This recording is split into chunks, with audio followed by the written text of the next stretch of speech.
My name is AKSE. I'm a street artist.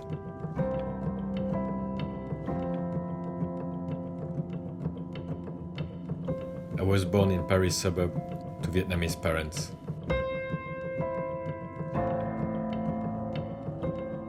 I moved to Manchester 20 years ago, where I met my wife, who is Spanish. We now have 2 beautiful sons. I do worry for the future, as I feel the world is going backwards. I would say my life has been a journey of multicultural backgrounds and experiences.